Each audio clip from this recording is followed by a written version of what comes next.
Alright, hey guys, welcome back. So today we're going to be doing proofs using parallelograms and the properties that we talked about before. We're kind of using the ideas of what it means to be a parallelogram in order to prove other things. So for example for number one, first thing we want to do is we want to identify what the given is. So we have ABCH, so ABCH is a parallelogram, and so is DCFG. So essentially we have two different parallelograms here, and we're going to use that to ultimately try and show that angle A is congruent to angle F. So the very first thing we need to do, as always, is we need to write the given. So ABCH and DCGF are parallelograms. I'm just going to shorten that by writing parallelogram ABCH and parallelogram DCGF. And the reasons why, because it's given. Second step I'm going to do is I'm going to show, well, hey, what do I know about parallelograms is that opposite angles are congruent. So I know that because again, I'm trying to show this is congruent to this, okay? That's where I'm ultimately trying to get to. So, but what I do know about parallelograms is if I'm just looking at parallelogram ABCH, right, I know that opposite angles are congruent, so A and BCH are congruent. So that's one of the things that I can say. So I can say that, well, that means angle A is congruent to angle BCH. Right? And in the other parallelogram, I know that angle F and angle DCG are congruent because of the same reason, because they're opposite angles. So I can say in here, well, angle F is congruent to angle DCG. And that's because opposite angles, sorry, I should write in a parallelogram.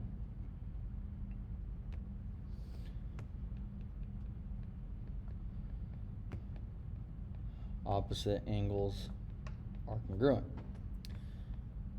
For step 3 now, what I can do is I can say, well, you know what? BCH and DCG are also congruent because they are vertical angles. So I would say angle BCH is congruent to angle DCG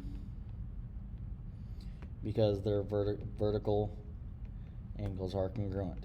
So what I've essentially done and effectively done at this point is I've kind of created this huge chain of things linking together, okay?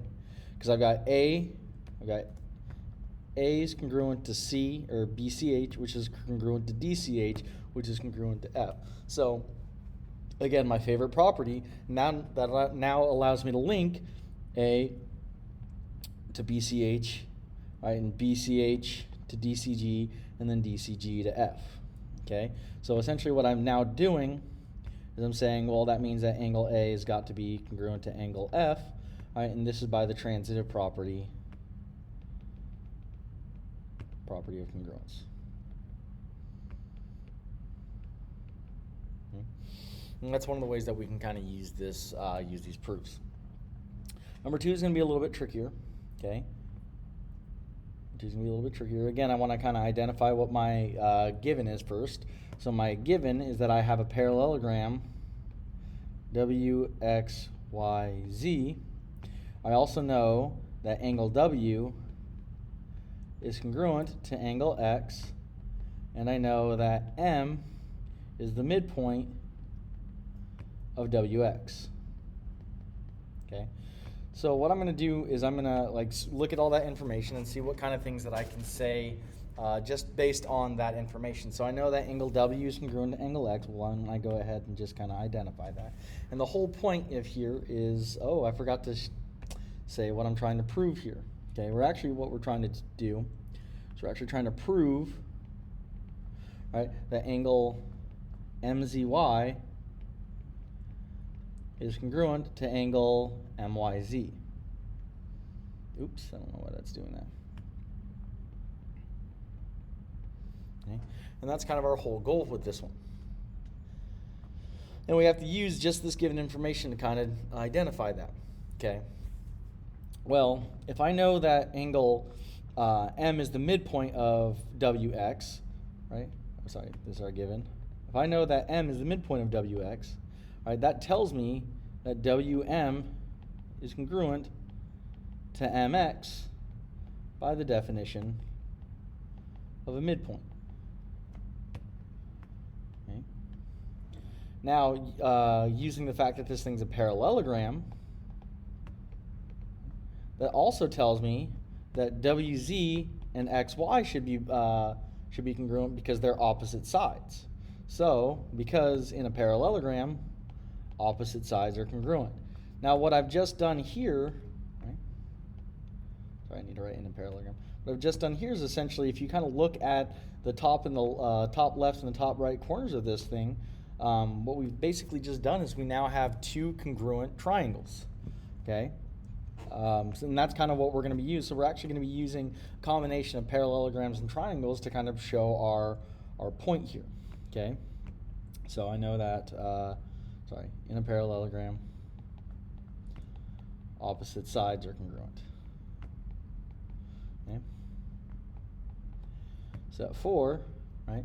So now that I've got those pieces together, well, that allows me to say that triangle WMZ is congruent to triangle XMY, right? And that was B by side, angle, side.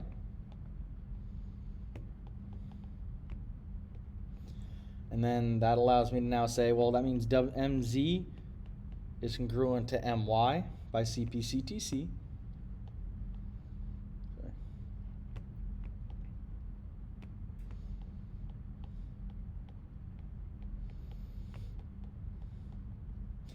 And you're probably going, well, what did that do? Well, what you kind of see now is what I want to highlight here is that what we've effectively done is we've created this triangle right here. Well, not created. Well, we've effectively shown that this big triangle right here is actually an isosceles triangle.